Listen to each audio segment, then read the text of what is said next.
enregistrer le web séminaire. C'est parfait. Parti.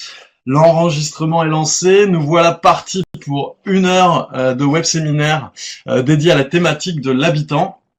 Donc c'est un réel plaisir de vous retrouver pour ce deuxième web séminaire de l'année, sachant que ça s'inscrit dans une série de web séminaires qu'on mutualise donc et qu'on partage avec Trajectoire Touriste. Donc ce qui est intéressant, c'est que finalement, on répond du présent à la fois des collègues du réseau des offices de tourisme de la Nouvelle-Aquitaine et à la fois des collègues des offices de tourisme de la région Auvergne-Rhône-Alpes. Voilà, donc vive la mutualisation et vous découvrirez donc en fin de web séminaire les autres thématiques que nous allons vous proposer grâce à ce partenariat avec Trajectoire Tourisme. Donc, par rapport à la thématique d'aujourd'hui, il se trouve que effectivement la plupart des offices de tourisme sont en train de repenser leur stratégie d'accueil à la fois dans les murs de l'office de tourisme et hors les murs de l'office de tourisme, et il semblait tout à fait légitime d'apporter un travail, notamment une méthodo sur la façon dont on peut appréhender les habitants dans notre travail quotidien. Donc ça s'inscrit totalement dans la logique du SADI, pour laquelle vous avez certainement entendu parler. Donc il s'agit d'un schéma d'accueil et de diffusion de l'information. Et donc la brique habitant qu'on va vous dévoiler aujourd'hui va vous permettre notamment d'avoir un peu de méthodo et puis surtout aussi quelques initiatives de gens du réseau qui ont mis en place des choses, en fait, tout simplement, pour vous inspirer et puis pour nous inspirer et avancer ensemble. Ce travail en fait autour de l'habitant, il date pas d'hier. On l'a déjà enclenché, on l'a enclenché à partir de 2014 au niveau de l'ex-Aquitaine, puisqu'on avait composé en fait un groupe de travail composé de quelques collègues qui étaient volontaires, justement pour essayer de mieux appréhender l'habitant et surtout d'essayer de lui fixer un périmètre. Et on s'est posé finalement les questions de savoir, quand on parle de l'habitant, finalement c'est un petit peu une notion fourre-tout, et donc est-ce qu'on pourrait pas essayer de justement parler le même langage, s'entendre sur les différents profils d'habitants, et puis essayer de s'entendre également sur les différents objectifs de ce pourquoi un office de tourisme peut intégrer l'habitant dans sa stratégie. Donc voilà, donc c'est un travail de longue haleine et on est heureux finalement d'accoucher en quelque sorte de cette boîte à outils qu'on va vous présenter aussi tout au long de cette heure qu'on va passer ensemble. Aujourd'hui, on vous propose donc 2 séquences. La première, donc c'est celle que je vais assurer notamment par rapport en rappelant un petit peu le contexte de ce pourquoi l'habitant devient au centre et s'inscrit maintenant, dorénavant, au centre des stratégies des offices de tourisme. Donc on va revenir un petit peu sur ces tendances de ce pourquoi l'habitant est tendance entre guillemets. Dans une deuxième séquence, Hélène va donc vous présenter toute la méthodo de comment finalement l'habitant on peut enclencher ce travail, et elle appuiera son propos par des exemples d'initiatives qui ont été mises en place dans le réseau institutionnel. Avant de dérouler, ce qu'on vous propose, c'est de répondre à un petit sondage juste pour capter un petit peu la température auprès de vous, notamment en vous posant une première question et savoir si certains d'entre vous ont déjà mis en place une action pour les habitants. Donc on sait que les possibilités d'interaction via Adobe Connect ne passent malheureusement que par chat, mais en tout cas là ça nous permet de prendre un petit peu la température auprès du groupe, donc pour pouvoir savoir finalement si c'est vraiment une thématique nouvelle ou si c'est déjà quelque chose que vous avez déjà entrepris au sein de vos territoires. On va laisser encore quelques secondes. On laisse quelques secondes. En tout cas, j'ai l'impression à vue d'œil qu'on est quasiment sur un tiers pour chacune des réponses. Donc voilà, donc on va dire que l'assistance est partagée, en tout cas par rapport à des actions qui auraient pu être mises en place. Si on passe à une deuxième question maintenant, on voulait également prendre la température auprès de vous pour savoir est-ce que véritablement les habitants sont une priorité pour vous en tant qu'office de tourisme. Ce qui permettra peut-être de contrebalancer aussi avec le sondage qu'on vous a proposé précédemment. On vous laisse quelques secondes, hein. Puis ça nous permet de savoir si vous êtes tous bien connectés et bien attentifs aussi. A priori, oui, quand même. C'est une priorité. En tout cas, on peut, en mutualisant comme ça avec 2 régions, c'est vrai qu'on se rend compte qu'on est quasiment une cinquantaine ce matin. Donc c'est tout à l'honneur de ce partenariat.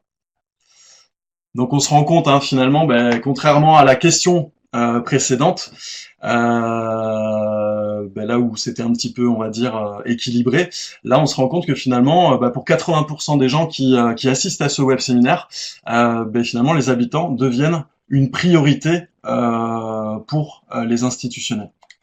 Merci en tout cas d'avoir joué le jeu. Je vous propose de démarrer. On est parti. Et donc voilà, première partie sur mes habitants. Finalement, est-ce que c'est vraiment une priorité, ce qui finalement fait écho à la question qu'on vous a posée précédemment. En guise de contexte, ce que j'aimerais aborder avec vous, c'est notamment 3 tendances majeures qui expliquent ce pourquoi l'habitant devient de plus en plus important, on va dire, dans nos réflexions.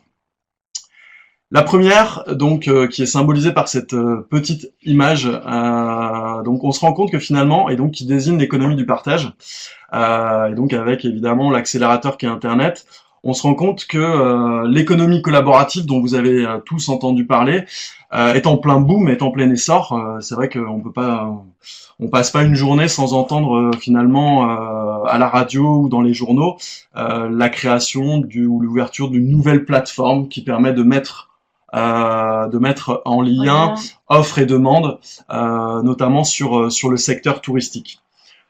Pour que les choses soient claires, quand on parle d'économie collaborative, il y a 2 dimensions à prendre en compte. La première, c'est celle du collaboratif, et l'autre, c'est celle du participatif. On entend souvent parler de tourisme collaboratif et de tourisme participatif. Le distinguo, en fait, c'est ce qui est mentionné sur la slide, il est assez simple. C'est que dans le collaboratif, finalement, c'est tout ce qui est marchand. Donc type Airbnb, Uber et ainsi de suite, à partir du moment où il y a un service et une rétribution en fait en face. Tout ce qui est participatif, en fait, on est plus sur un secteur, on va dire, davantage social, donc avec finalement une prise en compte de tout ce qui est non marchand. C'est notamment les greeters, le couchsurfing, des choses finalement où les gens ont envie de partager simplement du temps ou partager un canapé avec des gens, mais sans rétribution. Voilà, donc ça c'est un distinguo qu'il faut bien avoir en tête au vu notamment de l'importance que l'économie collaborative revêt à l'heure actuelle. Alors, il y a eu un petit problème au niveau de l'affichage sur cette slide. J'en suis désolé. Ce qu'il faut retenir en fait, c'est deux données pour moi qui sont importantes. La première, c'est que 60% des millennials, donc qu'on appelle aussi la génération Y, donc c'est ceux qui sont nés au début des années 80 jusqu'à la moitié des années 90. Et en fait, ces 60% de personnes préfèrent utiliser une application, on va dire, dite collaborative pour organiser, planifier, enrichir son voyage. Donc ça, c'est vraiment une tendance très forte. Ensuite, la deuxième donnée qu'on vous avait qu'on souhaitait finalement mettre en avant, c'est le fait que 78% des voyageurs considèrent finalement que le voyage qu'ils ont préféré dans toute leur vie, c'est celui où ils ont été accompagnés, on va dire, soit par un proche, soit par un guide local, où il y a eu une attention particulière, un moment particulier qui a été partagé à l'occasion de ce voyage. Donc 60% d'un côté, on va dire consommateurs d'applications d'entreprises collaboratives, et 78% des voyageurs qui finalement apprécient, ou en tout cas gardent en tête un voyage finalement enrichi par l'échange avec un local. Par rapport à ça, j'aimerais, alors sans non plus rentrer dans le détail, puisque bien évidemment vous aurez toute liberté de naviguer aussi sur les slides qu'on vous partagera. Ce qui est important d'avoir en tête, c'est que finalement, l'économie collaborative, ça impacte tous les secteurs du tourisme. Le transport, l'hébergement, la restauration, les activités et les loisirs. Je vous propose de balayer en quelques minutes finalement l'émergence de toute cette plateforme. Alors il y en a certaines, je pense que vous les connaissez, et puis il y en a d'autres peut-être qui sont nouvelles, mais on est vraiment sur on est vraiment sur une tendance vraiment de fond, et donc avec énormément aussi de mouvements entre les plateformes. Et donc en mettant à jour, on va dire, notre veille sur ce sujet, on se rend compte que ça bouge, ça bouge énormément. Il y a beaucoup de rachats, il y a beaucoup d'absorption. Il y a aussi des plateformes qui finalement capotent, mais c'est vrai que toute cette économie finalement a le vent en poupe. Au niveau du transport, vous avez de plus en plus de plateformes type Drivey ou Drivey notamment, qui facilitent l'échange, la location en fait de particulier à particulier de voitures. Blablacar, je pense que tout le monde en a peut-être même bénéficié. Mais ce qui est intéressant aussi sur ce type de plateforme, c'est qu'on a notamment des plateformes là, en l'occurrence Yescapa, qui permet aussi un peu d'originalité, c'est-à-dire que ça vous permet d'échanger entre particuliers un camping-car ou un van. Vous n'avez pas forcément les moyens de pouvoir investir dans un camping-car. L'idée finalement c'est de le louer directement en lien avec un particulier. Les voitures de collection aussi qui peuvent vous intéresser. Donc où là, moyennant un peu de quelques euros, on va dire, on va pouvoir justement le temps d'un week-end pouvoir se balader avec une voiture de collection. Le réseau des taxis entre particuliers, Uber, Allocab sur Bordeaux également qui existe. Il y en a de plus en plus en fait, hein. Samboat, donc ça, on est sur une plateforme de location de bateaux entre particuliers également. Là, on est sur alors une plateforme. Je disais tout à l'heure que toutes ne marchent pas. Là, en l'occurrence, Veloc.fr a capoté. Sans doute un modèle économique à revoir. Mais en tout cas, ça a été testé. Alors l'autre particularité aussi, c'est justement Trip and Drive et Travelcar qui vous permettent, notamment à l'occasion d'un voyage où vous allez être amené à prendre l'avion, plutôt que de payer le parking de l'aéroport, qui généralement est assez cher, eh bien le deal, c'est finalement de laisser sa voiture et de la proposer en location pour quelqu'un qui arriverait en avion à l'aéroport et donc qui pourrait finalement d'un tour de clé vous emprunter votre voiture et inversement, en arrivant à un aéroport, en allant sur le site travelcar.com, on peut justement accéder à une voiture d'un particulier, souvent moins chère qu'une simple location dans une agence. Au niveau de l'hébergement, je parlais du couchsurfing tout à l'heure, où là on est vraiment sur du non marchand, sur du participatif, où là finalement des gens vous accueillent chez eux sans contrepartie. Et juste pour le plaisir de l'échange, on va dire, et donc qui font aussi partie de l'offre tout simplement d'hébergement touristique. LPX, donc c'est le fait d'être hébergé et en contrepartie, on donne un coup de main en fait à la personne qui nous accueille. Le fait aussi, alors là on a deux sites qui existent, le Camping et Camp dans mon jardin. Donc en gros, voilà, vous avez un bout de parcelle, un bout de jardin disponible, et vous savez, voilà, vous avez envie de le mettre en location, et bien vous pouvez proposer finalement ce service et un bout de parcelle. Alors, j'ai actuellement un petit souci au niveau de l'affichage. C'est pas grave, je vais jongler avec mon ordinateur. Heureusement, je suis connecté avec mon petit Mac. Mais par contre, ça va poser un souci par rapport à votre affichage. Donc, on va juste prendre 30 secondes pour essayer de résoudre ce petit problème. T'es mis en... Voilà. Normalement, on voit ton écran. Est-ce que vous voyez l'écran que l'on vous a partagé?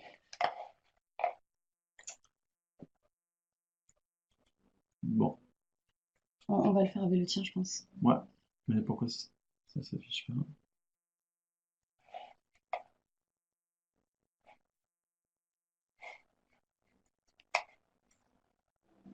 Excusez-nous pour ce petit contretemps. Est-ce que vous voyez quelque chose, vous, de votre côté D'accord. Il y a dû avoir un petit...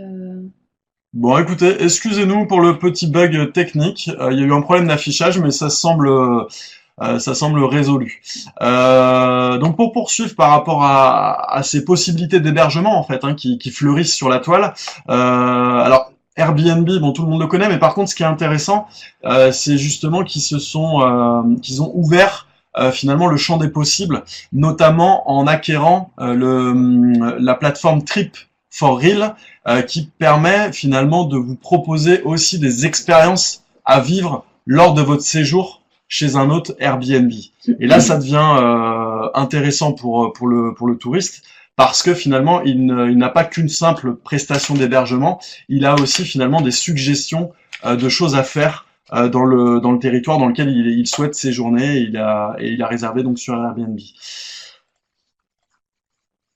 Ensuite, par rapport à l'affinitaire, on voit aussi que finalement des plateformes de plus en plus s'ouvrent, et notamment ben, là par exemple en l'occurrence celle que vous avez sous les yeux, donc c'est la communauté Warm Showers, et en fait ce sont des fans de cyclotourisme qui finalement peuvent être hébergés également par des fans de cyclotourisme. Donc avec, on imagine finalement que dans l'hébergement, il y a des facilités pour pouvoir réparer son vélo, parce qu'il y a des rustines, parce qu'il y a tout le matériel, on va dire, nécessaire. Et ça permet aussi de créer des liens aussi entre des gens qui ont une même passion. Là, en l'occurrence, on est aussi sur sur une plateforme d'hébergement qui met en relation des gens gay-friendly. Au niveau de l'affinitaire, on a aussi cette plateforme Yosh qui malheureusement n'a pas fonctionné, peut-être parce qu'elle était finalement, on était peut-être trop sur une petite niche, mais qui était à destination des festivaliers pour leur permettre finalement d'être hébergés facilement à proximité d'un festival de musique. Pour les surfeurs, pour les riches, voilà, on a tout un tas de possibilités maintenant sur la toile. Troisième brique sur la restauration. Alors c'est peut-être finalement le secteur d'activité où il y a le moins de plateformes, en l'occurrence, qui permettent de partager un repas, mais en tout cas la principale, donc c'est Eatwith qui en plus vient d'absorber Cookening, et donc l'idée derrière ça, c'est de pouvoir justement partager un repas chez quelqu'un et donc découvrir finalement peut-être un plat local, un plat typique, et de pouvoir repartir sans doute avec la recette et avec les petits secrets maison pour pouvoir concocter le même type de plat en fait une fois de retour de voyage.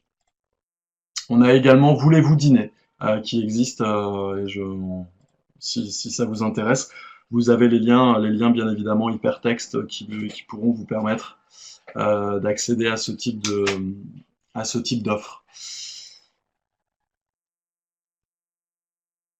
Alors, l'affichage revient, c'est bon. Et donc le quatrième pan, c'est tout ce qui concerne les visites et les activités. Et en fait, on se rend compte, bah, notamment avec les greeters. Voilà, je pense que tout le monde a entendu parler des greeters. Ce sont des habitants comme vous et moi qui, à un moment donné, sont prêts à donner de leur temps bah, pour passer 2 heures à partager leur amour de leur territoire parce que ils sont fans de l'art roman et ils ont envie de justement passer 2 heures avec en plus un petit café à la clé pour pouvoir justement continuer à discuter, échanger avec des gens de passage. Alors là, on était avec les greeters, on est sur du non marchand. Par contre, il y a de plus en plus de plateformes maintenant qui permettent, moyennant contribution, moyennant rétribution, finalement de visiter avec un guide local. C'est notamment le cas de Get Your Guide, c'est le cas de Viator, c'est le cas de Viable, c'est le cas de Wiguide. Alors, c'est le cas de Welcomango également. Alors, je pense qu'il y a encore un petit souci d'affichage. Un petit souci de connexion internet. C'est un petit peu lent à arriver. On est désolé. L'affichage arrive, mais c'est vrai qu'il faut être un petit peu patient. Donc, On a également MeTrip qui existe. Enfin voilà, tout ça pour vous dire que finalement les possibilités offertes pour découvrir un territoire avec un guide local, finalement, sont de plus en plus nombreuses.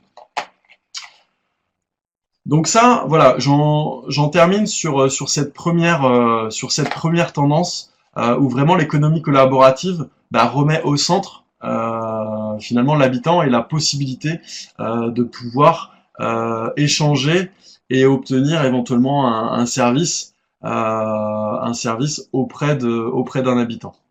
La deuxième tendance, c'est le fameux Live Like a Local et finalement cette recherche d'authenticité pendant son séjour touristique.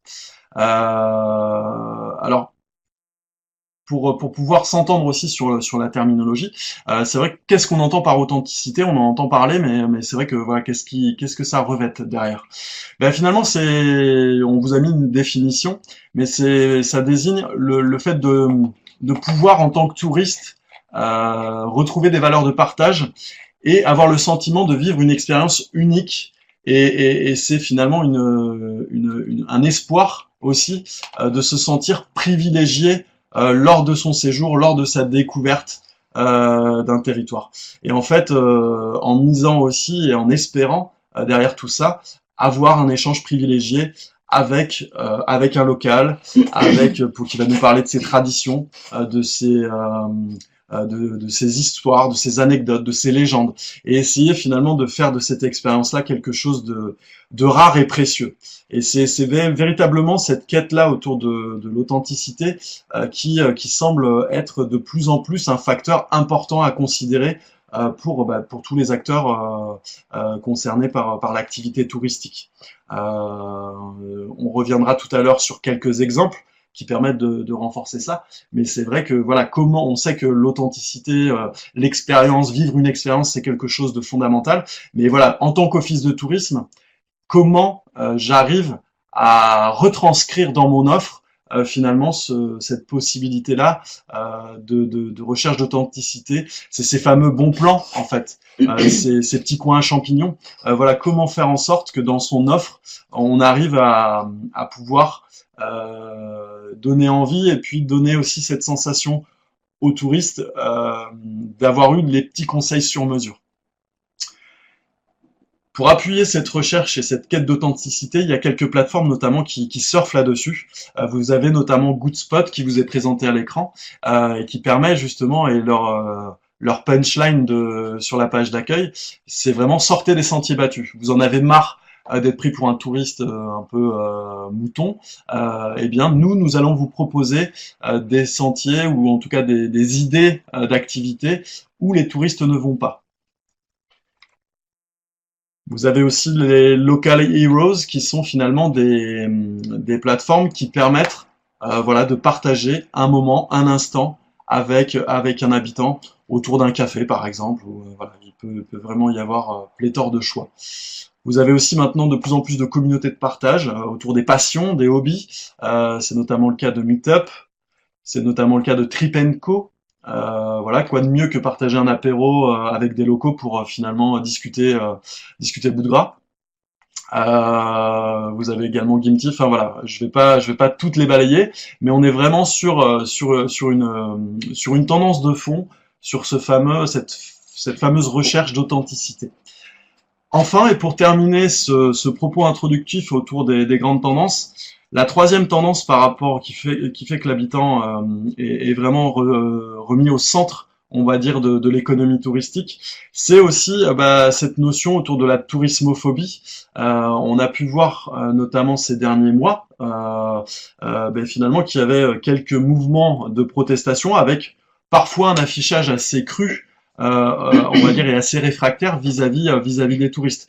Et voilà, on a pu l'observer. Là, vous avez en l'occurrence un petit peu un condensé de nombreuses publications sur ce sujet, où on se rend compte, voilà, dans quelques grandes villes européennes, Amsterdam, Venise, Rome, Barcelone, Dubrovnik, Budapest, enfin voilà, tout un tas de villes finalement où on a senti finalement le vent tourner. Et donc avec une nécessité aussi au niveau des collectivités et des offices de tourisme, finalement d'essayer de contrecarrer tout ça.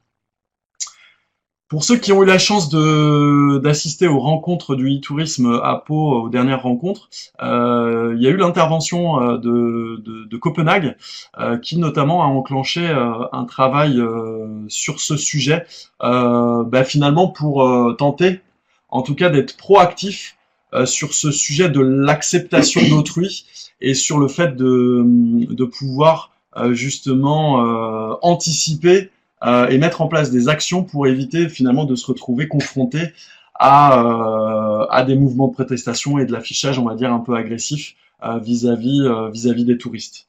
Dans son propos, ce que je retiens, il y a deux choses. La première, c'est notamment de repenser la façon de concevoir le contenu de son offre touristique et la façon dont on le transmet aux clientèles touristiques.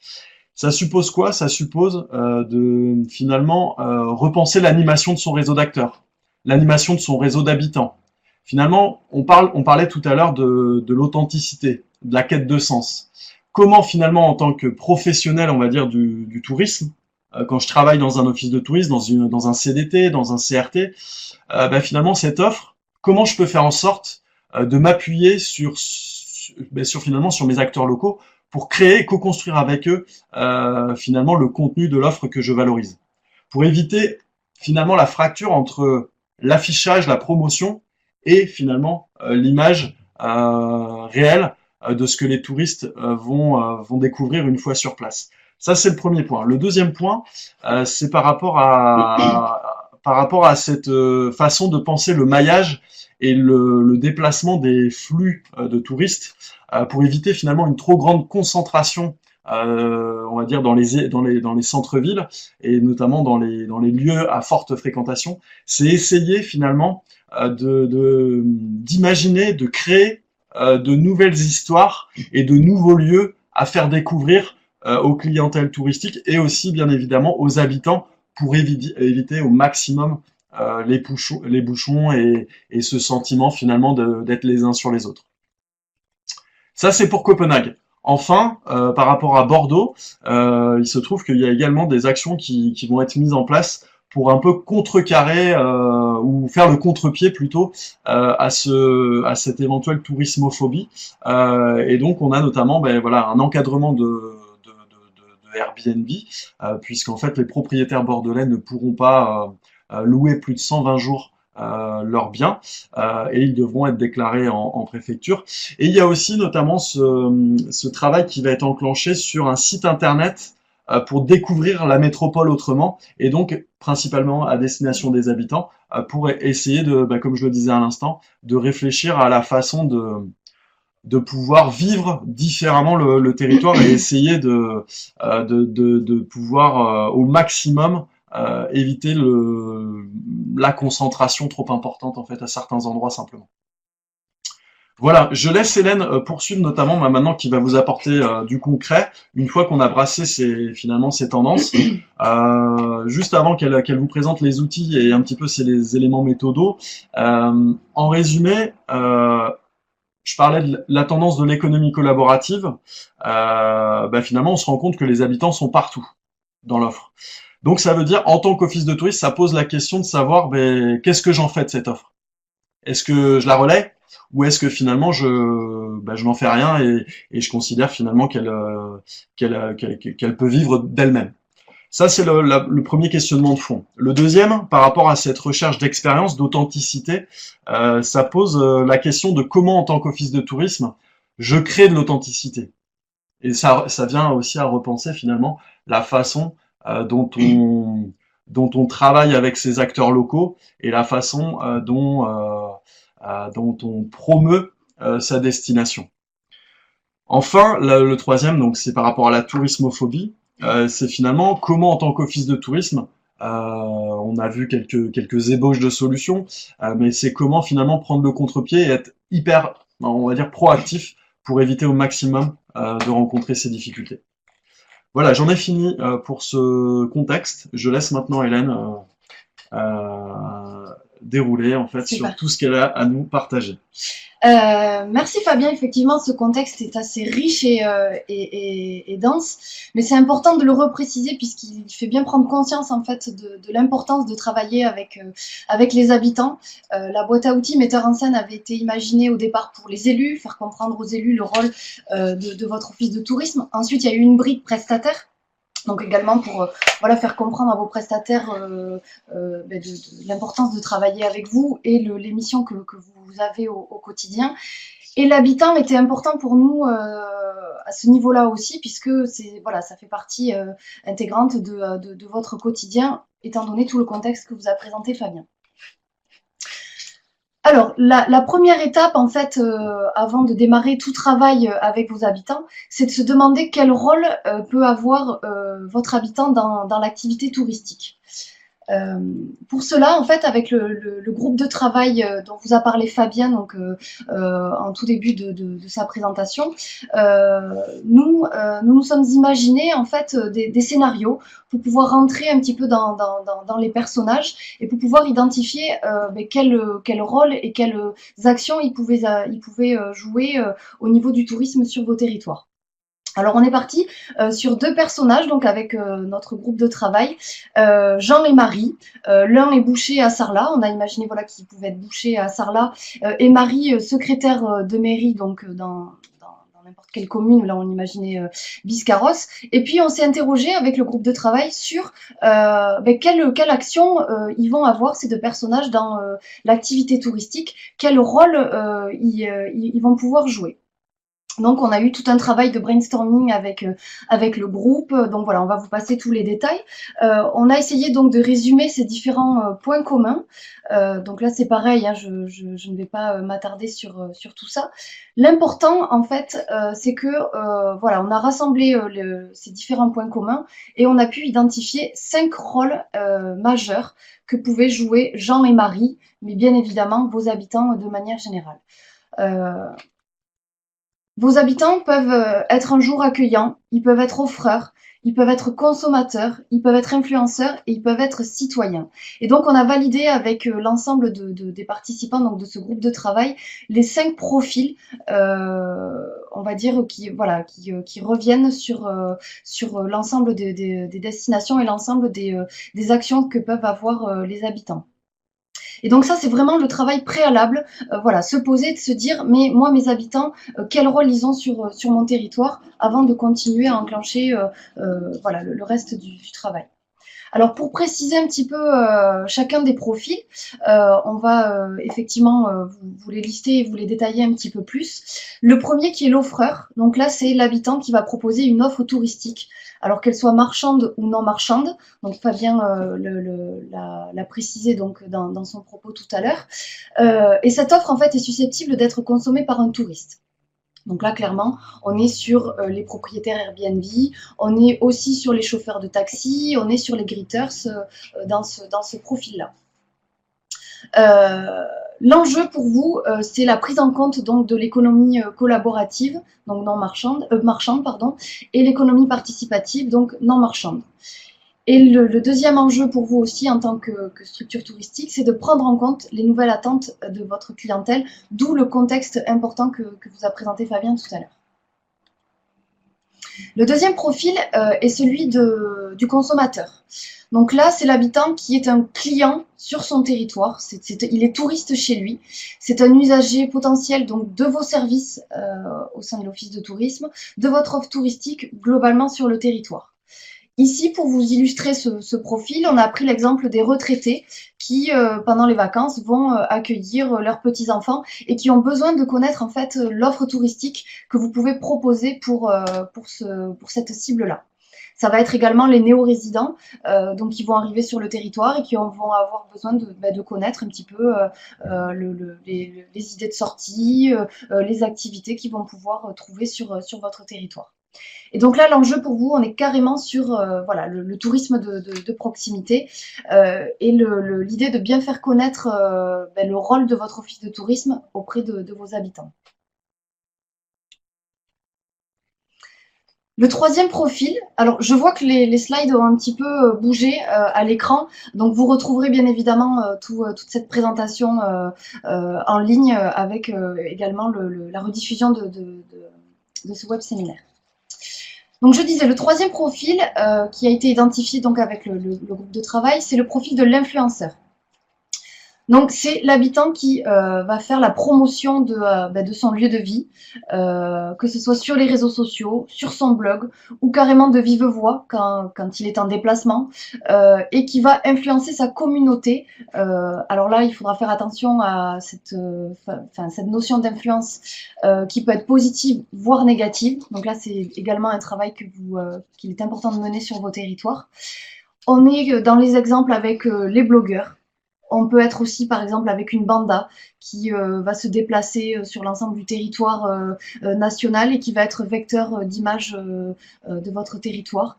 On est sur le cas d'un expatrié, on prenait l'exemple d'un expatrié bayonnais qui va habiter à Paris et qui va faire partie d'une communauté voilà, des expatriés bayonnais et qui va parler, revendiquer auprès des Parisiens de son appartenance à son territoire. Donc là, on est dans le développement du bouche à oreille et on est dans le partenariat. Pour vous, l'enjeu, c'est de travailler en partenariat avec ces communautés d'influenceurs qui existent sur vos territoires. Le quatrième profil, on va dire, c'est celui voilà, dont tout le monde a sur son territoire, c'est le profil de l'accueillant. Donc là, c'est un élément indissociable sur votre territoire. Là aussi, il peut avoir une attitude positive, mais également négative envers les visiteurs. Il va participer de manière générale à l'ambiance du territoire. Donc là, on va dire que c'est vraiment l'accueillant, le premier profil, on va dire, sur lequel, si vous n'avez pas encore travaillé sur l'habitant, sur lequel il est important de travailler. On va prendre les exemples des secrétaires de mairie, qui vont être les premières en fait comment dire en contact voilà en première ligne, merci, en contact avec les nouveaux résidents par exemple, en contact avec les commerçants, en contact avec énormément de personnes. Vous allez avoir les commerçants aussi qui voilà vont accueillir les touristes sur le territoire. Dans le SADI, on voit ce fameux chiffre du 10% des touristes qui passent la porte de l'office de tourisme. Et où vont les autres? Ben, les autres, effectivement, vont aller pousser la porte des commerçants pour faire leurs courses. Et là, on va avoir cette attitude positive, voire négative, de la part des commerçants dans l'accueil. Et donc, c'est important aussi pour vous de travailler avec ces personnes-là. On va avoir également les chauffeurs de taxi. Et donc là, on a entendu parler de tout un tas de choses, avec notamment le phénomène Uber, etc. Et là, on est carrément sur l'enjeu de l'accueil, c'est l'affaire de tous. C'est pas l'affaire que de l'office de tourisme ou que des prestataires, mais c'est carrément l'affaire de sur tout le territoire. Enfin, le dernier profil qui est peut-être un profil un petit peu plus difficile pour vous à travailler, mais qui peut être intéressant dans certains cas de figure, c'est le profil du citoyen.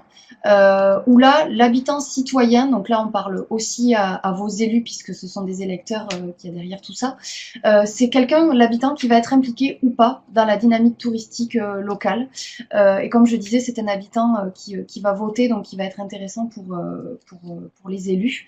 Ça peut être des retraités qui sont impliqués dans la vie locale, ça peut être des associations, ça peut être des personnes qui sont habituées à pousser la porte de l'office de tourisme, ou au contraire des personnes qui ne viennent jamais à l'office de tourisme. Et là, l'enjeu pour vous, c'est de les intégrer dans la dynamique touristique locale. Par exemple, lors de gros projets d'aménagement de la station touristique, on a beaucoup parlé de l'aménagement du littoral avec voilà tous les phénomènes climatiques dont on a entendu parler. Mais là, il a été important pour certaines stations d'intégrer les habitants au projet touristique de façon voilà à ce qu'ils se sentent impliqués dans la dynamique touristique du territoire. Donc j'avoue que c'est un profil un petit peu plus compliqué à travailler, mais qui pour certains cas, à certains moments, voilà, est important à avoir en tête.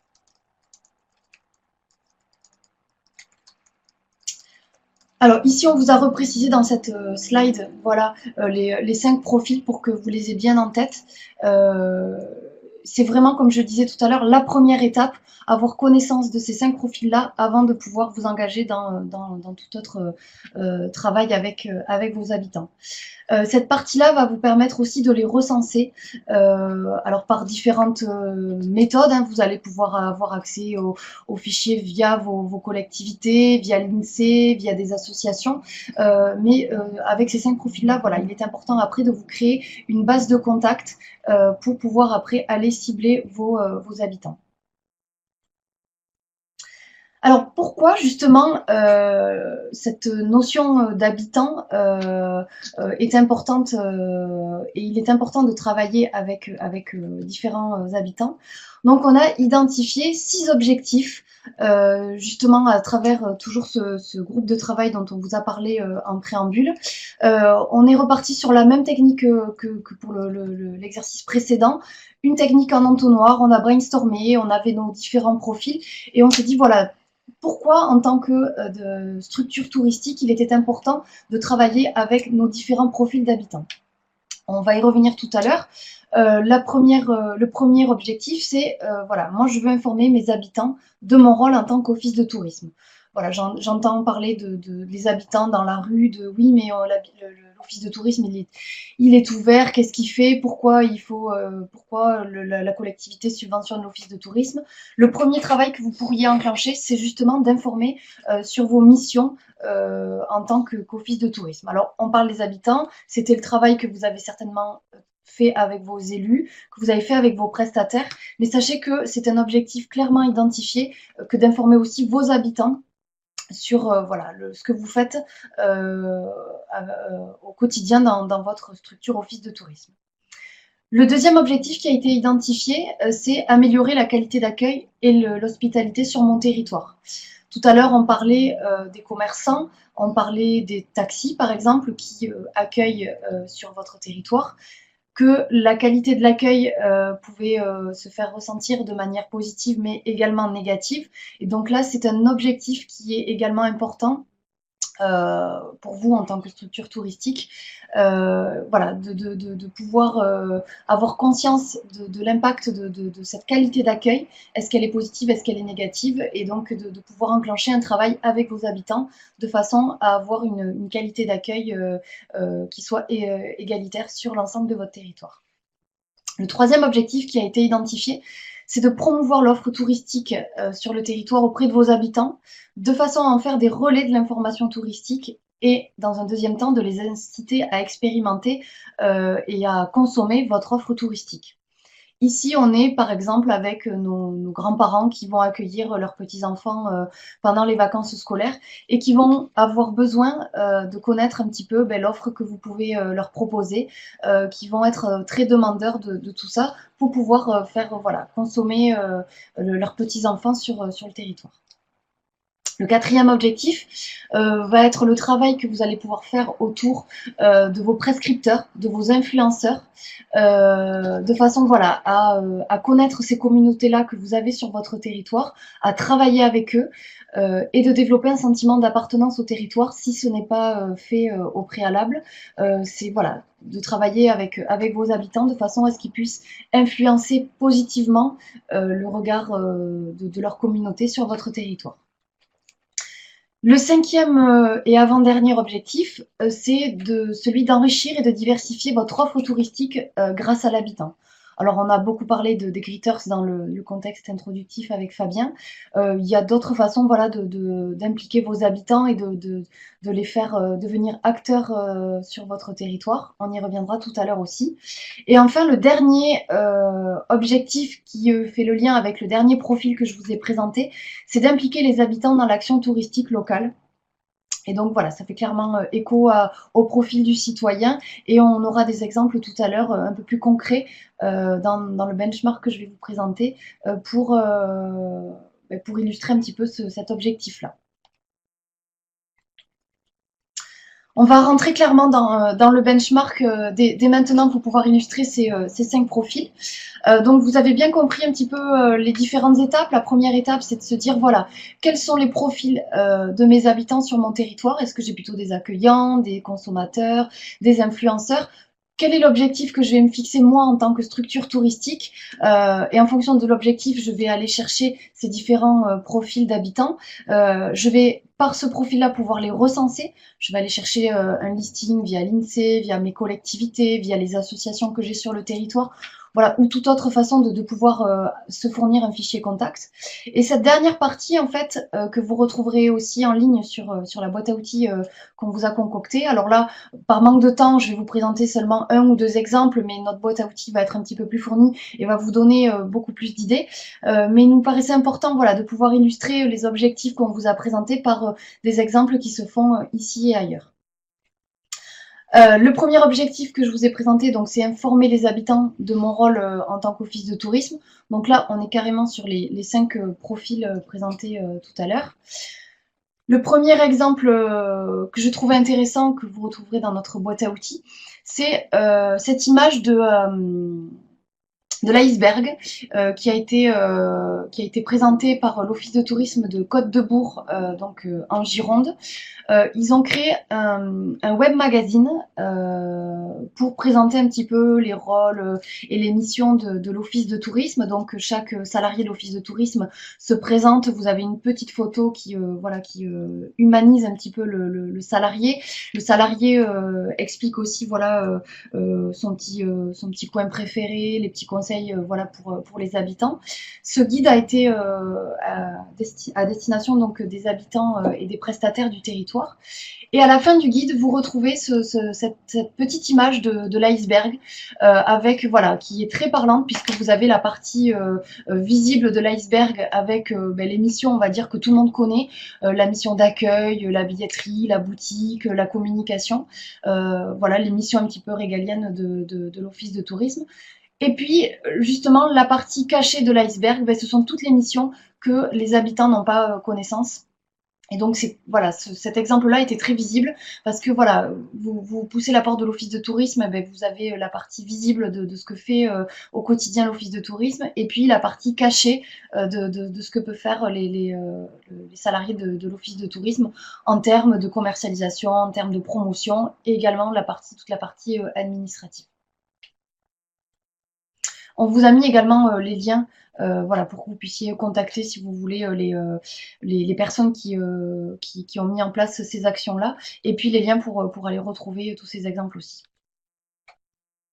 Sur le deuxième objectif, qui est améliorer la qualité d'accueil sur le territoire, ici, on va vous parler de deux exemples. Donc, c'est le comité martiniquais du tourisme qui a créé une campagne qui s'appelle Bâtisseurs de paradis. Pourquoi? Parce qu'une étude a montré que 92% des Martiniquais se déclarent favorables au développement du tourisme. Pour ça, il n'y a aucun souci. Mais par contre, ils ne le considèrent pas comme une priorité. Donc voilà, ils savent qu'il y a des gens qui viennent visiter la Martinique, mais pour eux, ils se sentent pas concernés. Voilà, l'accueil qu'ils peuvent donner indirectement sur le territoire ne les concerne pas, et donc c'est pas une priorité.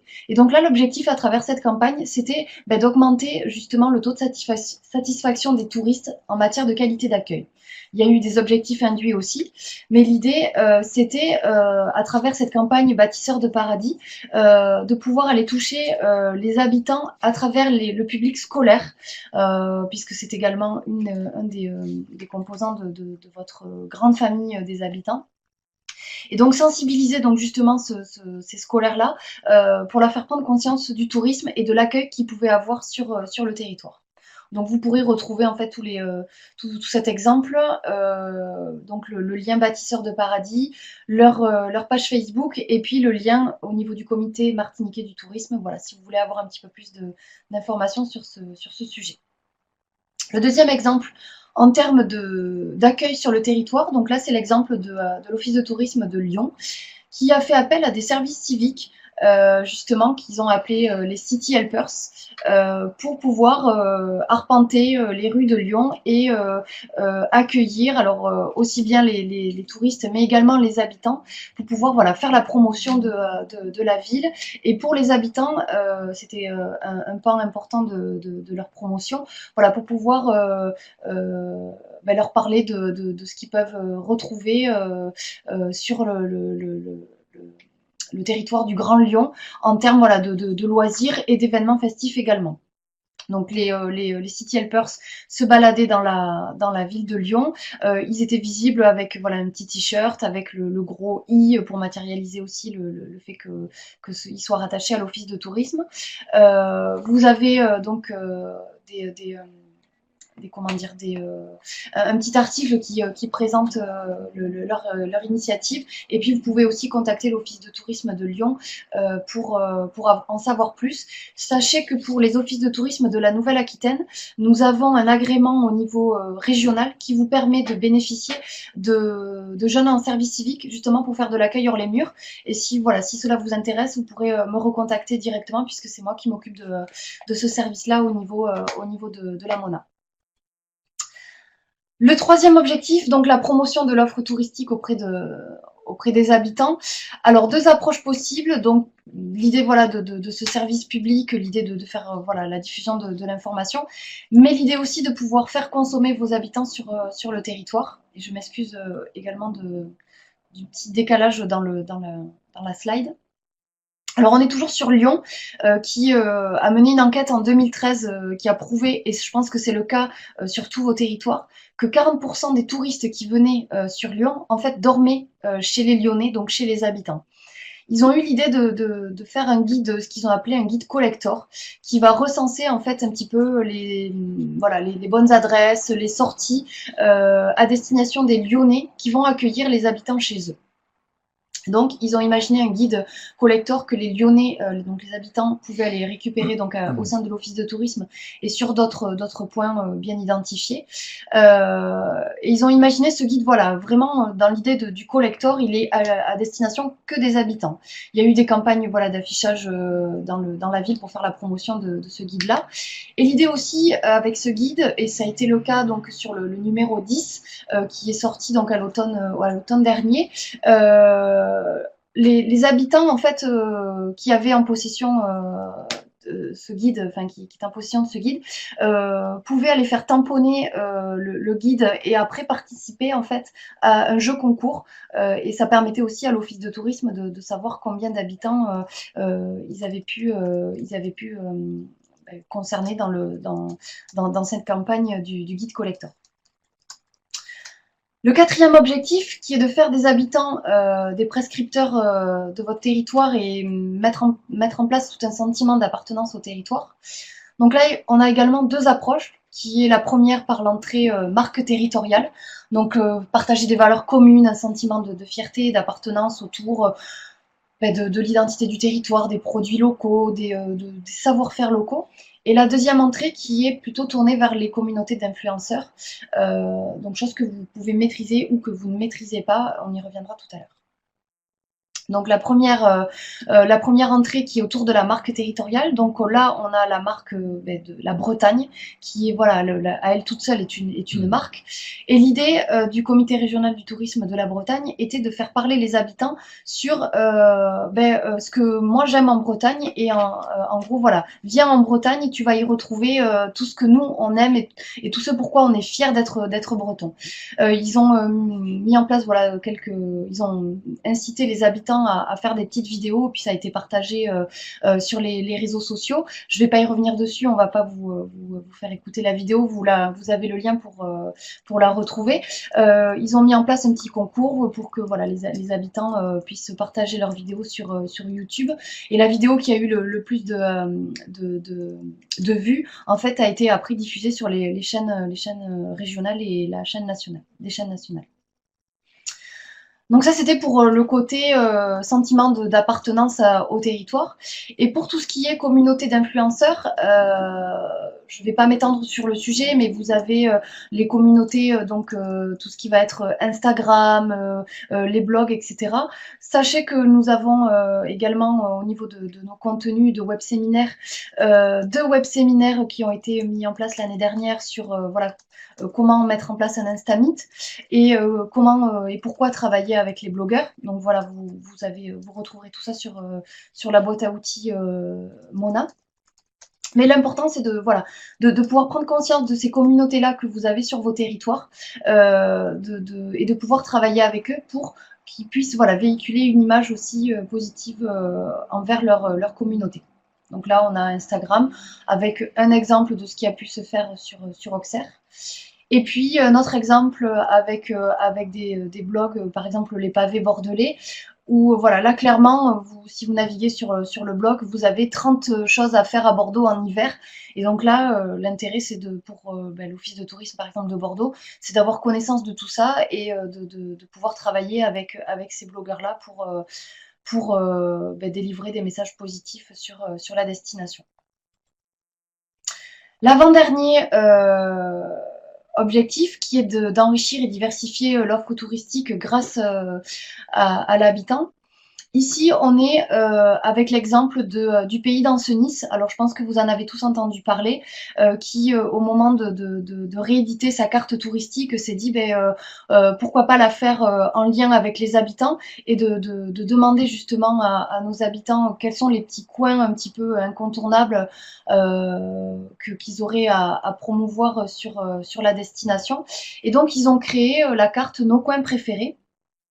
Donc là, vous avez les contacts également de la directrice de l'Office de tourisme et le lien pour pouvoir voilà, consulter la carte. Donc c'est une carte qui est un petit peu innovante dans le sens où on va pas recenser les sites, enfin on ne va pas recenser que les sites touristiques emblématiques du territoire, mais on va aussi recenser les petits coins, par exemple. Voilà, moi en tant qu'habitant du territoire, j'aime le dimanche midi aller faire le pique-nique au bord du lac, voilà, de façon à ce que le touriste puisse se sentir aussi privilégié. C'est le fameux live like local dont on vous a parlé tout à l'heure. Enfin, pour terminer le petit tour de piste de ce benchmark autour des objectifs, sur le dernier objectif qui est d'impliquer les habitants dans l'action touristique locale, on voulait vous parler ici de l'exemple de l'Office de tourisme de Périgueux, qui, en fait, alors je crois que c'était en 2014, a eu le passage du Tour de France. Donc ça a été une ville-étape du Tour de France. Et le Périgueux s'est dit, pourquoi pas faire appel en fait à mes habitants pour pouvoir accueillir ces flux importants de personnes qui sont fans du Tour de France, des habitants aussi, ou des locaux à proximité dans le département qui vont venir voir l'arrivée du Tour de France sur notre territoire. Donc pourquoi pas impliquer les habitants dans cette action-là?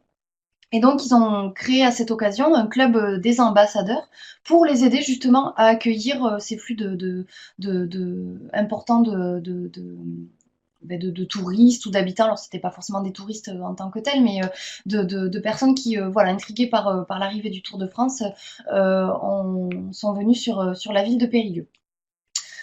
Ils ont mis en place donc un réseau d'ambassadeurs. Ils ont voilà donné toutes les clés d'accueil pour ces personnes-là qui ont joué un petit peu le rôle aussi voilà d'accueillant sur le territoire. Ils ont eu des retours plutôt positifs. 18 ambassadeurs donc se sont manifestés. Ils se sont positionnés sur des endroits un petit peu identitaires du territoire. Et puis en contrepartie, ils ont pu bénéficier d'entrées gratuites et de visites de la ville gratuitement de la part de l'Office de tourisme. Donc pareil, si vous êtes intéressé par cette action-là, vous retrouverez toutes les coordonnées de l'Office de tourisme qui a mis en place ce petit réseau voilà, pour accueillir les flux importants lors du Tour de France. J'ai fait un petit peu le tour voilà, de quelques idées pour vous illustrer un petit peu les objectifs de ce pourquoi il est important de travailler avec les habitants. Un petit sondage rapidement. Pour vous, quelle serait votre priorité en fonction de tout ce qu'on a vu là si vous deviez avoir voilà, une priorité pour travailler avec vos habitants, laquelle serait? Ça nous permettra d'aiguiller aussi notre benchmark et notre recherche d'informations et de bons tuyaux par rapport à des initiatives du réseau qu'on relaiera sur le site.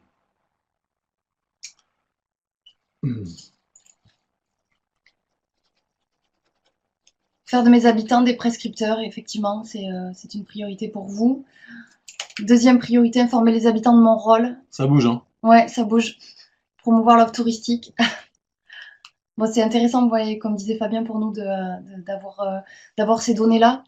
pour alimenter la boîte à outils, hein. On a mis d'autres exemples, je vous en ai présenté un ou deux dans chaque objectif, mais vous en retrouverez d'autres et notre rôle aussi sera de nourrir cette boîte à outils en fonction de vos retours aussi d'expérience.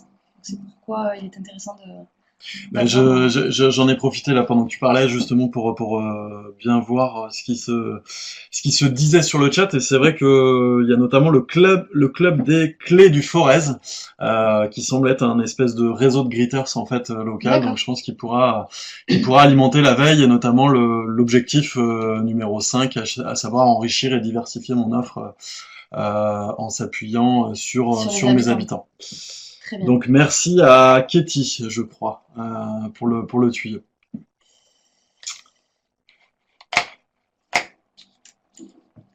Je vais terminer ce petit tour de piste en fait de la méthodologie et de la boîte à outils habitant par le plan d'action.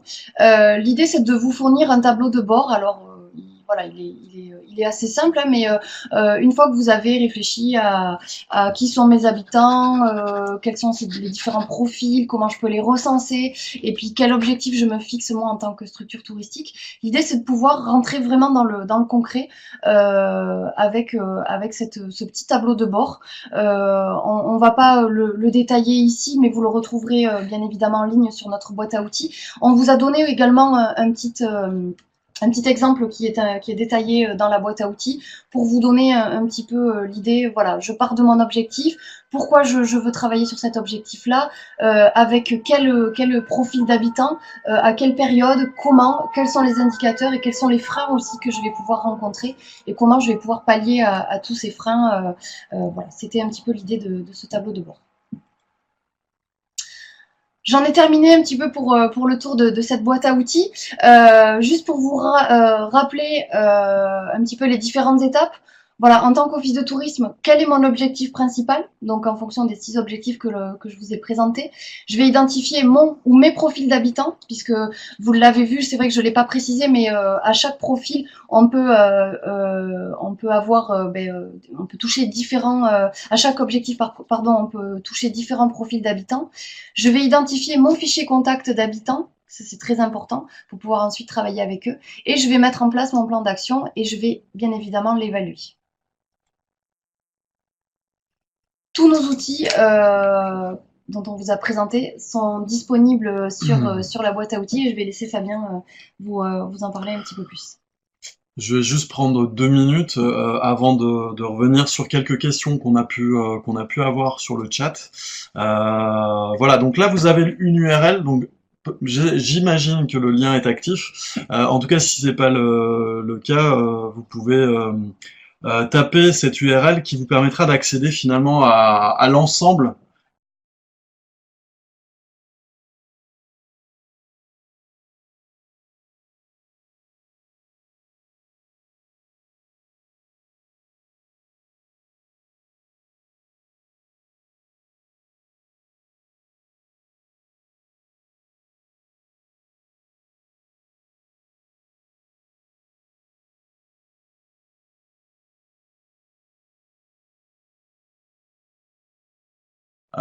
du travail qu'on a pu mener ces derniers temps sur ce sujet, enrichi bien évidemment de nombreuses initiatives du réseau. Donc Hélène vous en a présenté quelques-unes, mais il y en a tout plein d'autres. Et en fait, nous aussi, l'idée aussi d'une ressource en ligne, c'est qu'elle vive. Et donc ça veut dire aussi que nous, bah déjà qu'on reste bien évidemment en veille, mais aussi qu'on puisse bénéficier de vos retours, notamment sur ce que vous auriez pu mettre en place sur vos territoires pour bah, finalement contribuer aussi à cette ressource en ligne. Finalement, il y a 3 entrées, trois éléments de réponse au travers de cette boîte à outils. La première, c'est pourquoi finalement faire en sorte que les habitants sont inscrits dans notre stratégie. Donc voilà, donc ça permettra de revenir un petit peu sur le propos que je présentais en introduction. Deuxième partie, c'est sur la partie méthodo, c'est-à-dire ben voilà, les profils habitants, les objectifs, quelle est ma priorité, et finalement comment j'aboutis à un plan d'action avec une évaluation, des indicateurs, enfin voilà, essayer de s'assurer que ça marche, et si ça marche pas, finalement essayer de trouver des réajustements pour qu'on puisse s'améliorer en fait tout simplement. Et la troisième utilité de cette boîte à outils, c'est justement toutes ces pratiques du réseau avec le fruit de cette veille.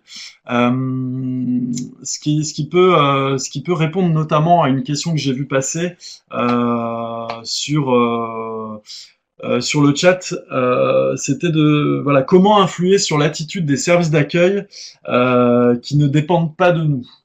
Alors, ce qui est intéressant par rapport à ça, c'est qu'il faudrait qu'on puisse en discuter pour avoir un petit peu plus de détails, notamment sur le fait que si tout le monde à un moment donné est accueillant, comment en tant qu'office de tourisme on arrive déjà à les identifier pour pouvoir travailler avec eux. Et finalement, travailler avec eux, finalement comment je peux le mettre en place. Là, l'idée, c'est peut-être de revenir sur l'exemple des commerçants, finalement, avec ce que Hélène était en train de suggérer tout à l'heure, l'idée de travailler notamment sur la qualité d'accueil. Qu'est-ce que ça veut dire? Dans la boîte à outils, notamment dans l'article qui s'intitule Intégrer les habitants et par où commencer, vous allez retrouver finalement le plan d'action dont la trame vous a été présentée par Hélène, avec finalement une déclinaison de tout ce qui pourrait être imaginé pour essayer de travailler la question de la qualité d'accueil des commerçants. Partant du principe finalement qu'il y a énormément de plaintes à l'office de tourisme de touristes qui finalement sont mécontents de la qualité d'accueil des commerçants. Donc ça veut dire qu'à un moment donné, il faut l'intégrer et il faut faire quelque chose. Et donc vous verrez en fait tout un tas d'illustrations, d'actions qui peuvent être menées pour essayer de prendre le contre-pied. Et c'est vrai que plutôt que de partir sur peut-être une idée de charte d'accueil où finalement on joue un peu le rôle de flic, l'idée ce serait peut-être de davantage orienter son action sur de la mise en place de focus group, par exemple, de l'animation de réunions, où finalement le sujet central serait la relation client. Ça veut dire quoi? Bien accueillir. Essayez de trouver des ficelles comme ça avec vos commerçants, si on reste sur cet exemple, mais pour essayer de les faire parler, de les faire parler de leur quotidien, et surtout de voir quel regard un petit peu critique ou quel regard ils portent sur cette attitude, et essayer peut-être de travailler avec eux pour finalement pourquoi pas imaginer l'élaboration d'un guide des bons tuyaux du savoir accueillir des commerçants, avec peut-être des portraits, des témoignages vidéo de commerçants du coin qui valoriseraient la façon dont ils souhaitent concevoir, ou en tout cas dont ils conçoivent la qualité d'accueil. Enfin, il peut y avoir énormément d'actions pour essayer de prendre le contre-pied en fait d'une réalité, en l'occurrence celle-ci qui arrive parfois.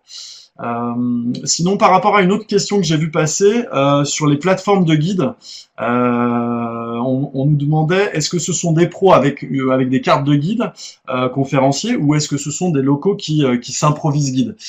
Sur toutes les plateformes qui ont été balayées, finalement, ce sont des habitants qui s'autoproclament guides et qui sont finalement passionnés et qui sont prêts à passer un petit temps avec des gens pour pouvoir leur partager, alors soit gratuitement, soit avec un petit pécule au bout. Sinon, est-ce qu'il y a d'autres réactions par rapport au chat? Écoutez, ce qu'on peut vous proposer, parce qu'évidemment le programme est dense, c'est vrai qu'en 1 heure de pouvoir réussir à vous présenter, on va dire, les grandes lignes de ce chantier qu'on a pu mener ces derniers temps, c'est assez sport, mais en tout cas, voilà, on a été ravis, je pense, avec Hélène de vous présenter un petit peu ces travaux.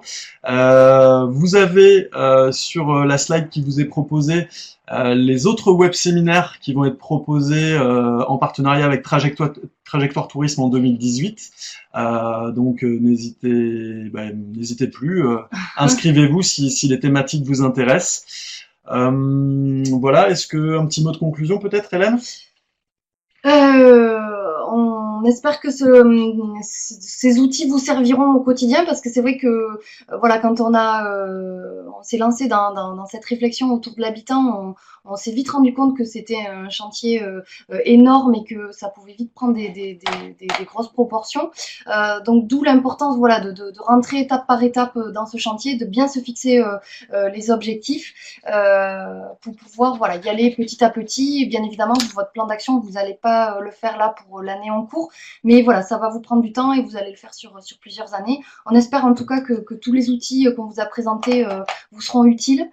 N'hésitez pas à revenir vers nous voilà, si il y a quoi que ce soit qui vous intrigue ou qui vous questionne sur notre site internet.